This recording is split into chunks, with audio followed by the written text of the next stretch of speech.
मरने के बाद उसके नाम से, उसके गोत्र से या कैसे भी कथा श्रवण कर ली जाए या करा दी जाए उस व्यक्ति को, तो कलौ पुनन्तिते उसकी मुक्ति हो जाती है, इसमें कोई संदेह नहीं। और देखो यह पितृपक्ष चल रहा है और आपके सभी के पूर्वज, आप भी चाहें भाई उनकी मुक्ति कैसे हो, तो आप घर से जब आए उनका नाम स्मरण करके आए, बोले भाई हम तुम्हारे लिए कथा सुनने जा रहे हैं, हमारे शरीर में प्रवेश कर जाओ तो तुम्हारी मुक्ति हो जाएगी। क्योंकि यहाँ पर अब आर्टिफिशियल वो लगे हुए हैं खंबे लोहे के हैं, कहाँ से घुसेंगे इसके अंदर। अब बांस के तो है नहीं है, वही बांस में घुस जाए आकर के, वायु रूप होता प्रेतात्मा। तो आप अपने घर से ही स्मरण करके आए, बोले हम तुम्हारे लिए कथा सुनने जा रहे हैं, तो मुझे विश्वास है कि उनकी मुक्ति हो जाएगी। जिस प्रकार से गोकर्ण जी महाराज ने धुंधकारी के लिए कथा कराई, सभी गांव वासियों ने उन्होंने कथा का वाचन किया, उसकी मुक्ति हो गई धुंधकारी की, तो मुझे विश्वास है कि धुंधकारी से ज्यादा तो अभी प्रेतात्मा हुआ ही नहीं है कोई। तो हम तो छोटे मोटे प्रेतों को तो ऐसी तर जाते हैं, बोलो जय श्री कृष्ण, कि ना तो हम गोकर्ण हैं और ना कोई धुंधकारी है इतना बड़ा जो इतना संघर्ष करना पड़ेगा, तो वो तो भगवान नाम से ही तर जाएगा। बोलो जय श्री कृष्ण। आइएगा कथा में प्रवेश करते हैं।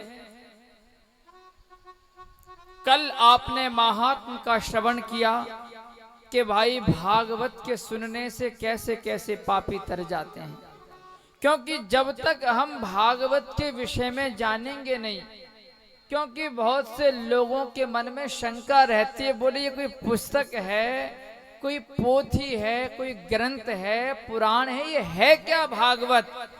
तो कल आपने जाना, बोले भाई ये भागवत कोई ग्रंथ नहीं है, कोई पुस्तक नहीं है, ये तो तेनेयम वांग्मयी मूर्ति प्रत्यक्षा वर्तते हरे, ये तो साक्षात गोविंद है।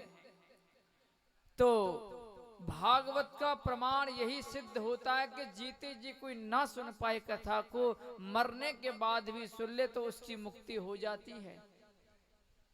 तो कल आपने भागवत जी की महिमा का श्रवण किया।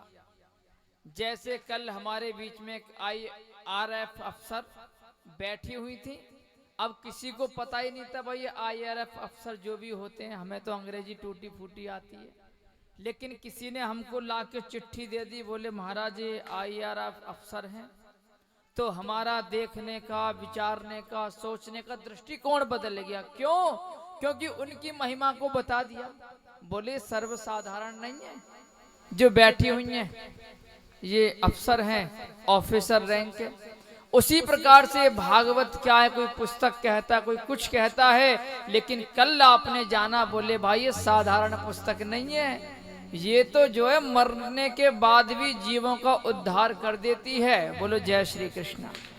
तो आइएगा कथा में प्रवेश करते हैं और मंगलाचरण करते हैं मेरे गोविंद का। और इस भागवत की विशेषता क्या है प्यारे प्रभु प्रेमियों, कि इसमें किसी देवता का नाम लेकर के स्तुति नहीं करी है व्यास जी ने, कि भाई राम जी की स्तुति कर दी। अब जैसे हमारे सरदार जी हैं तो ये गुरु नानक देव जी को मानते हैं, कोई अर्जुन देव जी को मानते हैं, सबकी निष्ठा अलग अलग है। लेकिन भागवत क्या है, ये ना तो कृष्ण के भक्तों का ग्रंथ है, ना राम के भक्तों का, ये तो जनमानस के कल्याण का ग्रंथ है श्रीमद् भागवत पुराण। इसलिए इसमें किसी की स्तुति नहीं है, इसमें किसकी वंदना करिए, बोले सत्य की, क्योंकि सत्य में सभी समाहित रहते हैं। आपने सुना है ना रामायण में, धर्म न दूसर सत्य समाना और आगम निगम पुराण बखाना। सत्य से बड़ा कोई धर्म नहीं है और जहां सत्य है वही परमात्मा है। तो श्री वेद व्यास जी ने प्रथम श्लोक गाया है कि जन्माद्यस्य यतोऽन्वयादितरतः चार्थे विज्ञ स्वराट तेने ब्रह्म हृदय आदि कवये मुह्यन्ति यत्सूरयः तेजो वारिमृदां यथा विनिमयो यत्र त्रिसर्गो मृषा धाम्ना स्वेन सदा निरस्तकुहकं सत्यं परं धीमहि। सत्यम श्री कृष्णम परम परमेश्वरम धीमहि ध्यायेमा। सत्य कहकर के मानो श्री वेद व्यास जी महाराज ने मेरे गोविंद की ही वंदना कर दी हो, क्योंकि आप सभी सुनेंगे जब मेरे गोविंद का अवतार होता है, दसम स्कंद में सुनेंगे चौथे दिन आप, तो सभी ब्रह्मादिक देवी देवताओं ने मेरे कन्हैया को सत्य सत्य कह करके बारंबार पुकारा, अर्थात सत्य नाम श्री कृष्ण का ही है। तो ये व्यास जी के शब्दों का चमत्कार है कि उन्होंने अपने शब्दों में मेरे गोविंद की स्तुति कर ली। जो राम जी को मानने वाले उन्होंने राम परक अर्थ लगा दिया, जो दुर्गा जी को मानने वाले उन्होंने दुर्गा जी का परक अर्थ लगा दिया। तो सभी ने अपने अपने अनुसार सभी की स्तुति कर दी कि जाकी रही भावना जैसी और प्रभु मूरत देखी तिन तैसी। जैसी जिसकी भावना होती है परमात्मा की वैसी स्तुति सभी ने कर ली। और मेरे गोविंद कैसे हैं? तेजो वारि मृदाम यथा विनिमयो। ये तेज माने मिट्टी, सूर्य, ये सारी चीजें जैसे कि वृंदावन की लीला, गोवर्धन की लीला और मिट्टी खाने की जिनकी तीनों प्रकार की जो लीलाएं हैं वो अमृषा सत्य हैं। यत्र त्रिसर्गो मृषा और धामना स्वेन सदा निरस्त कुहकम। और देखो आप जानते हैं कि मेरे गोविंद को मारने के लिए बड़े बड़े कपटी आए, लेकिन प्यारे प्रभु प्रेमियों निरस्त कुहकम, सभी का कपट ध्वस्त हो गया। और ऐसे भगवान श्री हरि के चरणों में हम प्रणाम करते हैं, लेकिन शर्त क्या है? देखो प्यारे प्रभु प्रेमियों, मेरे गोविंद की प्राप्ति ऐसे नहीं हो सकती है। रामायण की एक बहुत सुंदर चौपाई है, जानते हो कौन सी चौपाई है? निर्मल मन जन सो मोए पावा, निर्मल मन जन सो मोए पावा। मोए कपट छल छिद्र न भावा, निर्मल मन जन सो मोए पावा। निर्मल मन जन सो मोए पावा। मोए कपट छल छिद्र न भावा। मोए कपट छल छिद्र न भावा। राम ही केवल प्रेम प्यारा। राम ही केवल प्रेम प्यारा। जान ले ओ सोई जानन हारा। जान ले ओ सो जानन हारा। तो भगवान को कैसे प्राप्त किया जा सकता है? बोले निर्मल मन। निर्मल मन चाहिए। आपको चौपाइयों का अर्थ तो समझ में आ रहा है ना? निर्मल मन कब होगा? जब हम भगवान की कथाओं का श्रवण करेंगे, उससे हमारे मन की मलिनता निकल जाएगी। आप जानते जो हम प्रणाम करते हैं इसका मतलब क्या है? मतलब कि हे प्रभु, जो हमारे अंदर अहंकार, अहमता, राग, द्वेष जितने भी भरे हुए हैं, जब हम प्रणाम करके निकालते हैं तभी तो प्रभु का प्रसाद, प्रभु की शक्ति हमारे अंदर प्रवेश कर सकती है। और जो लोग झुकते नहीं, जो दूर से ऐसे करते हैं, बोलो जय श्री कृष्णा। तो अब लोटा को जब तक आप टेढ़ा नहीं करोगे तो वो खाली नहीं होगा, और जब तक खाली नहीं होगा तो भरा नहीं जाएगा। बोलो जय श्री कृष्णा। तो प्रभु की प्राप्ति का एक ही उपाय निर्मल मन। और देखो इस श्लोक के माध्यम से बताया है, समझ लीजिएगा कि एक जंगल में किसी को प्रकाश दिखाई दे रहा है, एक व्यक्ति दौड़ रहा है, लगता है बोले भाई कोई मणि है जंगल में। दूसरा व्यक्ति दौड़ा उसकी ओर, बोले लगता है कोई दीपक है, अंधेरा बहुत ज्यादा हो रहा है। तीसरे ने सोचा कोई बल्ब जल रहा है।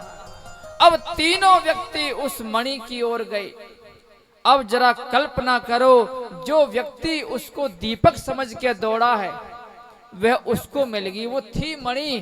तो बताओ क्या मणि का रेट कम हो सकता है? मणि का रेट तो वही रहेगा। उसी प्रकार से आप भगवान की ओर चाहे भाव से जाओ या कुभाव से जाओ, भाव कुभाव अनख आलसहूं और नाम जपत मंगल दिश दसहूं। चाहे भाव से जाओ या कुभाव से जाओ, बशर्ते शर्त एक है कि चले जाओ। जब जाओगे तो कल्याण हो ही जाएगा, इसमें कोई संदेह नहीं है।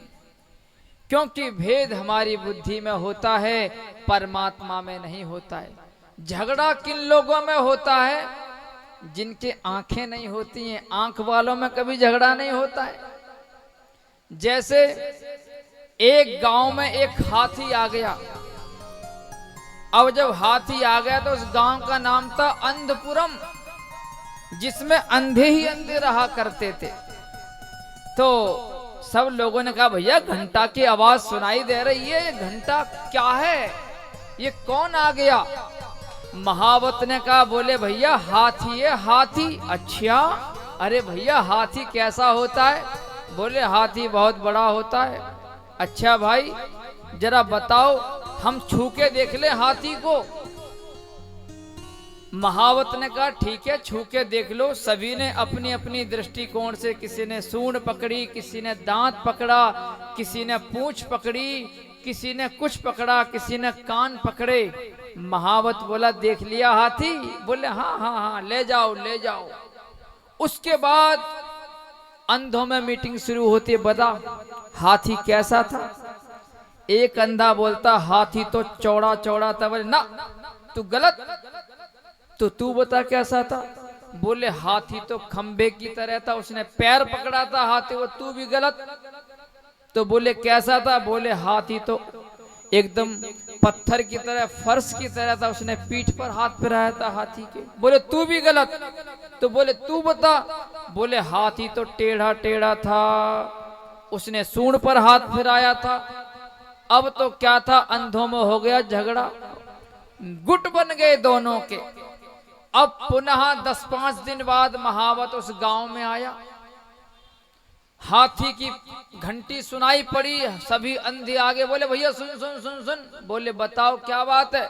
बोले ये बता कि तेरा हाथी कैसा है? महावत बोला भाई तुमने देखा तो था, तुम ही बताओ। बोले ये बताओ तुम्हारा हाथी सूप की तरह है ना, चौड़ा चौड़ा? महावत बोला हाँ ऐसा ही है। दूसरा बोला भैया तुम्हारा हाथी खंबे की तरह है ना, उसने पैर पकड़ा था? महावत बोला हाँ। बोले भाई तुम्हारा हाथी फर्श की तरह है क्या? महावत बोला हाँ। एक अंधा बोला क्यों भैया तेरे हाथी 10-20 प्रकार को है का? महावत ने कहा बोले भैया हाथी तो एक ही है, लेकिन तुम अंधों को कैसे समझाऊं? तुमने जिस अंग को पकड़ लिया है तुम उसी का वर्णन कर रहे हो।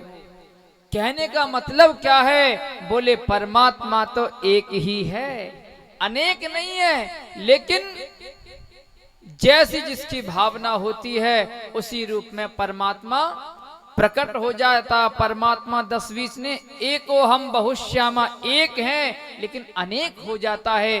भक्तों के लिए राम के रूप में, कृष्ण के रूप में, श्याम के रूप में, खाटू श्याम के रूप में, दुर्गा के रूप में, शक्ति के रूप में, सूर्य के रूप में, चंद्रमा के रूप में, अनेक रूपों में दिखाई देता है, लेकिन है तो एक ही। इसलिए एको ब्रह्म द्वितीयो नास्ति, ब्रह्म तो एक ही है, कोई 2-4 नहीं है। अब ये लाइट आ रही है इस तार में, लेकिन किसी ने प्रश्न किया, दिखता क्यों नहीं है परमात्मा? अगर अनेक है तो दिखता क्यों नहीं है? तो अब आप जरा कल्पना करो कि इन तारों में करंट आ रहा है लेकिन दिखाई नहीं पड़ रहा। दिखाई कब पड़ा?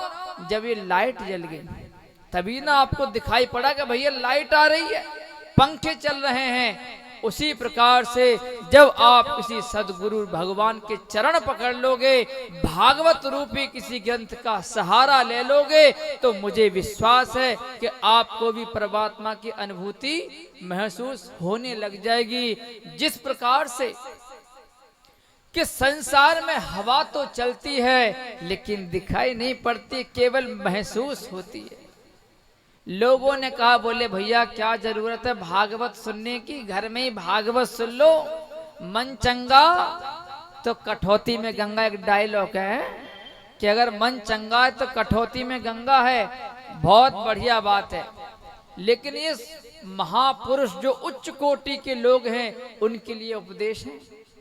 जैसे आप सपोज करो कि आपकी गाड़ी में पंचर हो जाए, पंचर हो जाते हैं कारों में, आजकल तो किट आती हैं साथ में ही, तो आपको कहां जाना पड़ता हवा डलवाने के लिए? पंचर वाले की दुकान पर जाने की आवश्यकता पड़ती है। अब मैं आपसे कहूं, बोले श्रीमान हवा तो सारे संसार में है, हवा ही तो निकली है गाड़ी की, भर लीजिएगा, सारे संसार में हवा चल रही है, भर लीजिए। क्योंकि उसका एक स्थान है कि वो हवा आपको पंचर वाले की दुकान पर मिलेगी। उसी प्रकार से कि जो शांति है, शांति घर में तो मिल सकती है, लेकिन जो मंदिर में या इस पांडाल में मिलेगी वो घर में नहीं मिल सकती है। बोलो जय श्री कृष्णा। तो आज हम सभी का बड़ा सौभाग्य है कि हम इस नरहरि ठाकुर जी सेवा समिति के सानिध्य में और बांके बिहारी जी की कृपा की छत्र छाया में बैठ करके आप सभी भक्त लोग कथा का श्रवण कर रहे हैं। बोलो जय श्री कृष्ण। ये कथा हमारे जीवन में प्रकाश का कार्य करती है। ये जरूरी नहीं है कि लाइट भाग जाए, लेकिन लाइट भाग गई तो उस समय आपकी मोबाइल की टॉर्च आपके काम अवश्य आएंगे निकलने के लिए। उसी प्रकार से आज के सत्संग की आपके जीवन में भले ही कोई आवश्यकता ना हो, लेकिन जिस समय संकटों के बादल पड़ेंगे तो आज का किया हुआ सत्संग उस वक्त आपके काम में आएगा, ये मेरा विश्वास है। अभी आप कथा में श्रवण करेंगे कि राजा परीक्षित प्रश्न करते हैं गुरुदेव सुखदेव महामुनि से कि हे गुरुदेव, मरने वाले को क्या करना चाहिए? क्योंकि मरने वाले तो सभी व्यक्ति हैं, तो आप सुनेंगे कथा में कि भाई मरने वाले को क्या करना चाहिए। बहुत से लोग कहते हैं मरने वाले को फांसी लगा लेनी चाहिए, जहर खा लेना चाहिए, हैं? ये कोई मरना कोई है? जो व्यक्ति मरण धर्मा उसे क्या करना चाहिए, ये आपको भागवत सिखाती है कि मरना कैसा है, जीना कैसे, यही तो हमारे ग्रंथ सिखाते हैं। बोलो जय श्री कृष्णा। तो आइएगा, बताया है कि भागवत सुनने का अधिकारी कौन है, इस भागवत को कौन सुन सकता है? तो कहते हैं धर्मः प्रोचित कई तवोत्र परमो निर्मत्सराणाम सताम वेद्यम वास्तव मत्र वस्तु शिवदम तापत्रयोन्मूलनम। बोले जिसके हृदय से मत्सरता, ईर्ष्या, द्वेष, अहनिमेष, अहमता, ममता, ये सारे क्लेश निकल चुके हों, वो भागवत सुनने का अधिकारी है। क्योंकि ईर्ष्या वृत्ति को जीतना बहुत आवश्यक है। प्यारे प्रभु प्रेमियों, हम देखते हैं लोग बाग अपने दुख से इतने परेशान नहीं है जितने पड़ोसी के से। मुझे एक संत ने बहुत सुंदर कथा सुनाई। किसी एक गरीब ब्राह्मण ने तपस्या करी भगवान भोलेनाथ की। भगवान भोलेनाथ प्रसन्न हो गए, बोले वरम ब्रूयात, मांगो क्या चाहिए। उसने कहा हे भोलेनाथ, मैं बहुत गरीब हूं, मुझे कुछ ऐसा दे दो कि जो मैं मांगू मुझे प्राप्त हो जाए। भगवान ने कहा ठीक है भाई, जो तू मांगेगा तुझे मिल जाएगा। एक शंख दे दिया, बोले इसके कान में तू जो बोलेगा वो तुझे मिल जाएगा, लेकिन एक शर्त है। बोले क्या? बोले पड़ोसी को 2 गुना मिलेगा।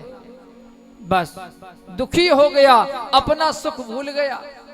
अब उसने होते बोला मेरा मकान बन जाए, मकान बन गया। पड़ोसी का एक इधर बिल्डिंग। उसने कहा गाड़ी आ जाए, गाड़ी एक पड़ोस इसके घर में आई, एक पड़ोसी के दो गाड़ियां। जलस होने लगी, ईर्ष्या वृत्ति होने लगी। बोले तपस्या तो मैंने करी, फल ये क्यों भोग रहा फ्री में हैं? करतानी धरतानी तपस्या हम करके आए, गिरी कंदरा में हमने तपस्या करी और फल ये भोग रहा पड़ोसी हमारा। जबकि उसे दुख नहीं था, चाहता मौज लेता, लेकिन दुखी हो गया कि पड़ोसी को डबल क्यों मिल रहा है।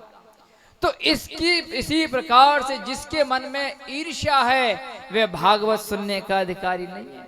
जिस दिन आपके हृदय से ईर्ष्या निकल जाए तो समझ लेना आप भागवत सुनने के अधिकारी हैं। निर्मत्सराणाम सताम वेद्यम वास्तव मत्र वस्तु शिवदम तापत्रयोन्मूलनम। इस प्रकार से देखो, गौ का दूध अमृत के समान होता है। आप उसे खट्टे बर्तन में रख दो, गुणहीन हो जाएगा, फट जाएगा, किसी मतलब का नहीं रहेगा। इसी प्रकार से अगर आपके हृदय में ये तमाम प्रकार की गंदगियां भरी हुई हैं तो ये भागवत का अमृत आपके हृदय में कार्य नहीं करेगा। तो आपको ईर्ष्या वृत्ति निकालनी पड़ेगी, तभी आप भागवत सुनने के अधिकारी बनेंगे। अगर पड़ोसी का बेटा तरक्की करता है, आप कहो हे प्रभु इसकी और तरक्की कर दे, हैं बड़े कष्ट सहन किए इसने, तो समझ लेना कि आपके हृदय से ईर्ष्या निकल रही है। और ये बड़े बड़े संतों के हृदय से निकलना बहुत कठिन है। लोग काम को जीत सकते हैं, क्रोध को जीत सकते हैं, लेकिन ईर्ष्या वृत्ति को नहीं जीत पाते। बड़े बड़े संतों में ईर्ष्या हो जाती है। बोले इसका बड़ा नाम हो रहा है आजकल, हमारा नाम क्यों नहीं हो रहा है? तो ईर्ष्या वृत्ति बड़ी खतरनाक है प्रभु प्रेमियों। और श्रीमद् भागवते महामुनि कृते किम वा परेरीश्वरः सद्यो हृदय अवरुद्धते। और जिस समय व्यक्ति भागवत सुनने की इच्छा करता है कि चलो भागवत सुनिए, भागवत हो रही है, तो सुखदेव महामुनि कहते हैं सद्यो हृदय अवरुद्धते, भगवान उसी समय उसके हृदय में अवरुद्ध हो जाते हैं। अवरुद्ध माने कैद हो जाते हैं। अगर भगवान भागना चाहे तो भाग नहीं सकते, और भक्त भगाना चाहे तो भगा नहीं सकता, कैद हो जाते हैं भागवत का स्मरण करते ही। सद्यो हृदय अवरुद्धते। और निगम कल्पतरोर गलितम फलम, ये भागवत है क्या? बोले निगम कहते हैं वेदों को। वेद आप जानते हैं, ऋग्वेद, यजुर्वेद, सामवेद, अथर्ववेद। इन वेदों का जो फल है वही श्रीमद् भागवत है। निगम कल्पतरोर गलितम फलम शुक मुखाद। शुक कहते हैं तोते को। और ये तो आप जानते हैं कि तोता जिस फल में अपनी चोंच लगाता है वह फल मीठा हो जाता है, सुस्वाद हो जाता है। या तो समझ लीजिए कि तोता चोंच लगाता ही उसमें है जो मीठा होता है, या तोता के चोंच लग जाने से खट्टा फल भी मीठा हो जाता है। बोलो जय श्री कृष्ण। और पिबत भागवतम रसमालयम, अरे रसिको, अरे भावुको, इस रस का पान करो। किसी ने कहा, बोले भैया एक तरफ तो आप फल की बात कर रहे हो, दूसरी ओर कह रहे हो इस रस का पान करो, इसको पियो। बोले फल को तो खाया जाता है, पिया कोई जाता है। तो श्री सुखदेव जी कहते हैं इसको कानों के माध्यम से पियो, क्योंकि कानों के माध्यम से पियोगे तो जन्म जन्मान तक तुम्हारे हृदय में ठंडक पहुंचाता रहेगा। बड़ा शीतल फल है ये। मुँह रहो रसिका भुवि भावुका, अरे रसिको, अरे भावुको तुम आओ और इस रस का पान करो। किसी ने कहा, बोले भैया क्या रसिक ही पी सकते हैं, भावुक ही पी सकते हैं, कोई और व्यक्ति इसका श्रवण नहीं कर सकता? तो सुखदेव जी कहते, बोले भाई देखो, जो प्याऊ होती है तो प्याऊ तो प्यासे लोगों के लिए लगाई जाती है। अब पानी तो कोई भी पी सकता है, बहुत से लोग कुल्ला करके चले जाते हैं, गुटखा थूक के चले जाते हैं। हम कई जगह देखते हैं जहां वाटर कूलर लगे होते हैं, मंदिरों के पास में, गुरुद्वारों के पास में, बड़े शीतल शीतल एयर कंडीशन ठंडक वाले लगे रहते हैं। तो बहुत से लोग गुटखा थूक के चले जाते हैं, उसमें वो छिद्र जाम हो जाते हैं। कई लोगों को देखा बेचारे साफ करते हैं। और वैसे तो पानी पीने के लिए, लेकिन पानी कोई भी पी सकता है, लेकिन जो महत्व प्यासा उस पानी का समझ सकता है, वो गुटखा थूकने वाला नहीं समझ सकता है। बोलो जय श्री कृष्ण। किसी व्यक्ति को प्यास ना हो और आप कहो श्रीमान जल पियोगे, तो अनेक प्रश्न कर डालेगा आपसे। बोलो जय श्री कृष्ण। राधे कृष्ण राधे कृष्ण कृष्ण कृष्ण राधे राधे, राधे श्याम श्यामा श्याम श्यामा राधे राधे, राधे कृष्ण कृष्ण कृष्ण राधे राधे, राधे श्याम श्यामा श्याम श्यामा राधे राधे, राधे कृष्ण कृष्ण कृष्ण राधे राधे, राधे श्याम श्यामा श्याम श्यामा राधे राधे।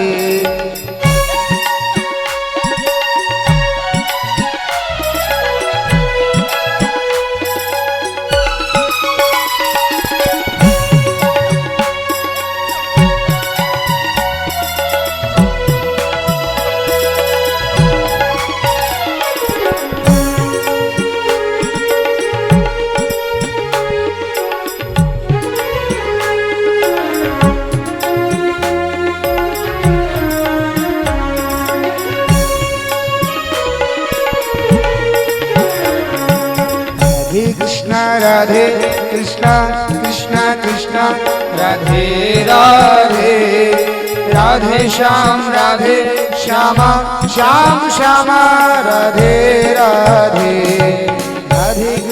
राधे कृष्ण कृष्ण कृष्ण राधे राधे, राधे श्याम श्यामा श्याम श्यामा राधे राधे, राधे कृष्ण कृष्ण कृष्ण राधे राधे, राधे श्याम श्यामा श्याम श्यामा राधे राधे।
राधे कृष्ण कृष्ण कृष्ण राधे राधे, राधे श्याम श्यामा श्याम श्यामा राधे राधे।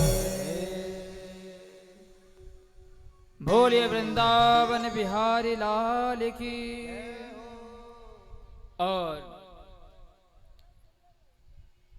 इस प्रकार से बताया है कि मुँह रहो रसिका भुवि भावुकारे रसिको, अरे भावुको तुम आओ और इस कथा का बारंबार पान करो, इस अमृत रस का पान करो। क्योंकि कथा में तो कोई भी आ सकता है, लेकिन जिसको प्यास है, जिसके हृदय में भक्ति है, उसका तो अलग ही महत्व है। जो उस कथा के सार को, उस रस को वह व्यक्ति समझ सकता है, वह कोई और नहीं समझ सकता। बोलो जय श्री कृष्ण। और बताया है सनकादि ऋषियों ने, सौनकादि ऋषियों ने ब्रह्मा जी के पास गए हैं कि नैमिषे निमिष क्षेत्रे ऋषयः सौनकादया सत्रम स्वर्गाय लोकाय सहस्र सममासत। और उन्होंने एक सत्संग का सत्र चलाया है। सौनकादि ऋषियों ने कहा, बोले महाराज हम सत्संग करना चाहते हैं, तो आप कोई ऐसा स्थान बताएं जहां पर हम सत्संग का सत्र चला सकें। उसी समय ब्रह्मा जी ने चक्र को छोड़ा और कहा, ऋषियों इस चक्र की नेमी जहां पर जाकर के शांत हो जाए, वह भूमि तुम्हारे सत्संग के लिए उपयुक्त भूमि है। और वह चक्र ब्रह्मा जी के द्वारा छोड़ा हुआ एक अरण्य में जाकर के रुका है। अरण्य कहते हैं जंगल को, अर्थात जहां पर जाकर के उसकी नेमी रुकी, तब से उस क्षेत्र का नाम पड़ गया नैमिषारण्य। और वहां पर सौनकादि ऋषियों ने 88,000 वर्षों तक सत्संग का सत्र चलाया और बड़ा अद्भुत सत्संग चला। सौनकादि ऋषि प्रश्न करते हैं और श्री सूत जी महाराज सभी का उत्तर देते हैं। और उसमें प्रश्न किया गया, सर्वप्रथम प्रश्न किया गया, बोले महाराज ये बताइए, शास्त्र अनेक हैं, समय बहुत कम है, समस्त शास्त्रों का निचोड़ क्या है, सार क्या है समस्त शास्त्रों का। दूसरा प्रश्न किया, बोले महाराज भगवान कर्तुम